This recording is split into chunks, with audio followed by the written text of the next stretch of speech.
అనిల్ రావుపూడి గారి దర్శకత్వంలో వచ్చిన మనశంకర వరప్రసాద్ మూవీ తోటి ఇప్పుడు విశ్వంబర కాస్త ఊపిరి పీల్చుకుంది అనే టాక్ అయితే గట్టిగా వినిపిస్తుంది. సో ఏంటి దాని అప్డేట్స్ ఒకసారి తెలుసుకుందాం. ప్రస్తుతం స్టూడియోలో జర్నలిస్ట్ శ్రవణ్ కుమార్ గారు ఉన్నారు. ఇంటర్వ్యూలోకి వెళ్దాం. Hello sir. హలో అండి. సార్ నమస్కారం. అయితే ఇప్పుడు నిజంగానే విశ్వంబర ఊపిరి పీల్చుకుందంటారా? ఏ విధంగా? ఇప్పుడు వస్తున్నటువంటి టాక్ ఏంటంటే విశ్వంబర చిత్రానికి ఊపు వచ్చింది అనేది. నిజంగా మనం దాన్ని కొంచెం మెచ్యూర్డ్గా డిస్కస్ చేస్తే వాస్తవం అనిపిస్తుంది. విశ్వంబర ఎందుకంటే మనశంకర వరప్రసాద్ కన్నా ముందే స్టార్ట్ అయినటువంటి చిత్రం. ఆ చిత్రం కన్నా అంటే ఈ మనశంకర వరప్రసాద్ కన్నా ముందే టీజర్స్ లాంచ్ అయినటువంటి చిత్రం అది. చిరంజీవి గారు సరే అది ఇప్పుడు 156 అంటారా 158 చిత్రంగా వస్తుంది అనేది వేరే విషయం. విశ్వంబర అనే చిత్రం బింబిసార డైరెక్టరు వశిష్ఠ దర్శకత్వంలో విశ్వంబర చిత్రాన్ని నిర్మిస్తున్నారు యూవీ క్రియేషన్స్ వారు. అయితే ఈ విశ్వంబర అనేది సోషియో ఫాంటసీ చిత్రంగా చెప్పబడింది. అంటే ఏంటంటే ఒక జగదేక వీరు లాంటి కథ. అంటే అంటే ఒక ఊహాతీతమైనటువంటి కాల్పనికానికి సోషల్ లైఫ్గా ఉన్నట్టు మామూలు కామన్ మ్యాన్తో ఇంటరాక్ట్ అవ్వడానికి సోషియో ఫాంటసీ చిత్రం అంటాం. అంటే ఓ రానగానే ఒక రాజకుమారుడు ఉన్నాడు, ఆ రాజకుమారు వేటకెళ్ళాడు, లేదా కాడలో హిమాలయాలకు వెళ్ళి ఏదో సాధించాడు, ఇట్లాంటివన్నీ కూడా ఒక ఊహాతీతమైన కథలకు ఆ కథలోకి సామాన్య కామన్ మ్యాన్ వెళ్ళడం, దాన్ని సోషియో ఫాంటసిస్టీగా చెప్తాం మనం. ఈ సోషియో ఫాంటసీ చిత్రం తరగానే చెప్పొచ్చు ఈ చిత్రాన్ని. అట్లాగే ప్రజెంట్ చేశారు. మరి మూల కథ ఏంటైతే ఇంతవరకు మనకు క్లారిటీ లేకుండా మనకు. అయితే ఆ సినిమా ఎప్పుడైతే టీజర్ రిలీజ్ చేశారో అప్పటి వరకే చిరంజీవి గారి చిత్రాల మీద కానీ చిరంజీవి మీద నెగిటివ్ టాక్స్ వస్తూ ఉన్నాయి. ఈలోపు బోలాశంకరుడు, వాల్తేరు వీరయ్య వరుసగా డిసప్పాయింట్నెస్ అవ్వడం, బోలాశంకర్ విషయంలో చాలా డిజాస్టర్ అవ్వడం, చాలా డిస్కషను, చాలా ట్రోల్ అవ్వడం జరిగింది. ప్రొడ్యూసర్ మీద చాలా ఇబ్బందులు పడ్డాడని రకరకాలుగా అయింది. అంటే ఒకవైపు చిరంజీవి గారి రాజకీయ పార్టీలోకి రావడం, వెళ్ళడం, వెనక్కి వెళ్ళడం ఎంత జరిగినా కొంత రాజకీయ లీడర్లు ఈయనను వెంటాడుతూనే ఉన్నాయి. ఆ విధంగా కొన్ని రాజకీయ పార్టీల వాళ్ళు వీళ్ళని వేధిస్తూనే ఉన్నారు, ట్రోల్ చేస్తున్నారు.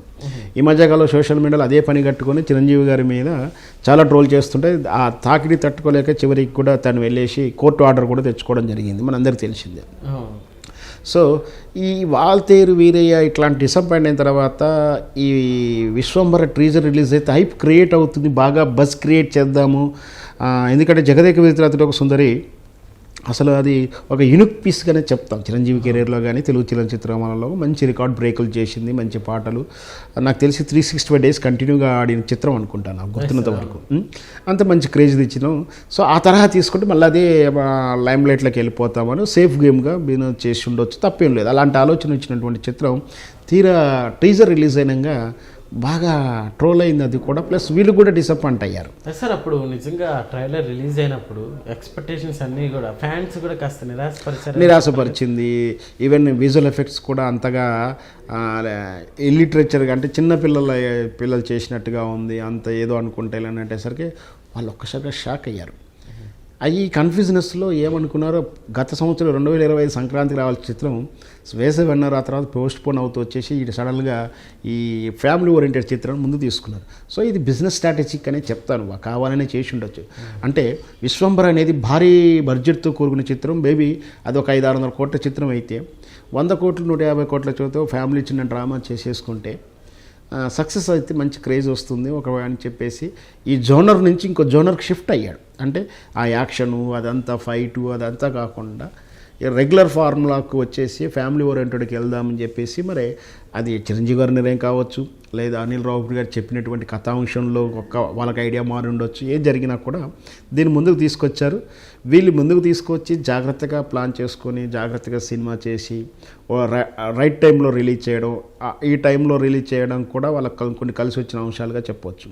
సినిమా పాజిటివ్ వచ్చేసరికి మా బిజినెస్ పర్లేదు. చిరంజీవి అంటే ఒక సినిమా రిలీజ్ అయ్యి హిట్ అయిన తర్వాత నెక్స్ట్ ఆ కాంబినేషన్కి కానీ ఆ హీరోకి కానీ బిజినెస్ ఓపెన్ స్కోప్ ఉంటుంది. అంటే బయర్స్ వస్తారు, ఇన్వెస్ట్మెంట్ పెట్టే వాళ్ళు వస్తారు, ఫైనాన్స్ దొరుకుతుంది, బయర్లు వస్తారు, ఎగ్జిబిటర్లు ముందుకు వస్తారు. ఇదంతా కూడా సహజమే. ఇప్పుడు ఈ మనశంకర వరప్రసాద్ హిట్ అవ్వడంతో విశ్వంబరకు కొంచెం పాజిటివ్ ఓపెనింగ్ వచ్చే అవకాశం ఉన్నట్టుగా ఓకే. అనిపిస్తుంది. నిజంగా చూస్తే అది కరెక్టే. విశ్వంబరకు కూడా జరగాల్సినటువంటి కరెక్షన్స్ కూడా జరుగుతున్నట్టు కూడా మనకు సమాచారం. అంటే మళ్ళీ విఎఫ్ఎక్స్ రీ వర్క్ చేయడం కానీ, బహుశా రీషూట్ కూడా చేసి ఉండొచ్చు, తప్పేం లేదు, మనకు తెలియదు ఆ విషయాన్ని.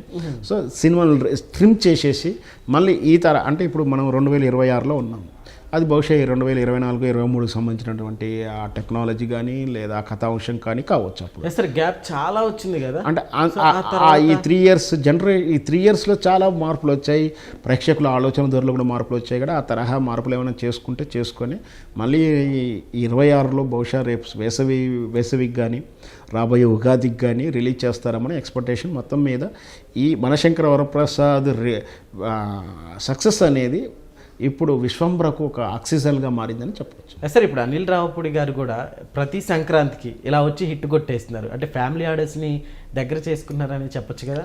ఖచ్చితంగా ఎవరైనా సరే ఒక జోన్లో ఒక విధానంలో బిజినెస్ సక్సెస్ పల్స్ పట్టుకుంటే ఆ విధానంలో వెళ్తూ ఉంటారు. ఇప్పుడు ఎవరికి ఆర్ నారాయణమూర్తి గారు ఉన్నారు, ఆయన సమాజం కోసం సినిమాలు తీస్తుంటారు, బిజినెస్ పక్కకు పెడతాడు, సబ్జెక్టు ఆయన సమాజం ఉద్దేశంతో పెట్టి ఏం చేయాలని చూస్తారో దాంట్లో ఆ వరవడిలో ఒకసారి విజయం అపజయాలు ఉంటాయి. అంటే ఎవరి తరహా చిత్రాలు అనుకుంటాయి. కళా తపస్వి కె విశ్వనాథ్ గారు ఉన్నారు, సంగీతం, సంస్కృతి, సాహిత్యం విలువల మీద ఆయన లేదా సాంప్రదాయాల కట్టుబాట్ల మీద ఆయన ఒక విధానమైన చిత్రాలు తీస్తారు. ఎక్కువ చిత్రాలు అవే ఉంటాయి, వేరే తరహా చిత్రాలు లేవని. సో అట్లా అనిల్ రావుపూడి గారు ఫ్యామిలీల మధ్యలో జరిగే డ్రామాని, ముఖ్యంగా ఇప్పుడు ఆయన చిత్రాలు లేకపోతే స్పౌజు అంటే ఒక భార్య ఒక ప్రియురాలు, ఈ తరహా చిత్రాలు తీసుకున్నాడు. దాంట్లో కామెడీ చూపించడం ఈ నేటి తరం.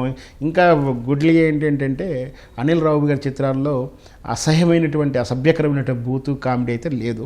ఒక హెల్దీ 99% ఎక్కువ శాతం హెల్దీ కామెడీ ఉంటుంది. సో దాన్ని ఒక గ్రిప్ తీసుకున్నాడు.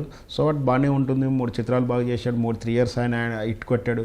రేపు భవిష్యత్తులో కూడా అదే చేస్తాడేమో. ఇప్పుడు F2 తర్వాత F3 తీశాడు. అట్లాగే మనశంకర వరప్రసాద్ తర్వాత ఇంకొక దాంతో సీక్వెల్ 2 కూడా తీసినా పర్లేదు, ఆశ్చర్యపడక్కర్లేదు. మొత్తం మీద అనిల్ రావుపూడి గారు కూడా సక్సెస్ఫుల్ డైరెక్టర్లో, అంటే ఒక 150 సుమోలు పగలగొట్టేసి కాళ్ళు ఎగరగెట్టేటువంటి డైరెక్ట్కి ఏ క్రేజ్ ఉందో, ప్రశాంతంగా ఫ్యామిలీల మధ్యలో చిచ్చులు గొడవలు, ఆ కామెడీ, ఆ ఫ్యామిలీ ఓరియంటెడ్ డ్రామాలో కూడా అంత క్రేజ్ని తీసుకొచ్చి ఎవరైతే ఒక ప్రొడ్యూసర్కి 100 రూపాయలు పెడితే 110 రూపాయలు లాభాన్ని ఇచ్చేవాడే నిజమైనటువంటి డైరెక్టరు. సో ఆ ఫార్ములా చూస్తే అనిల్ రావుపూడి సక్సెస్ అయ్యాడని చెప్పాలి. Okay sir, thank you.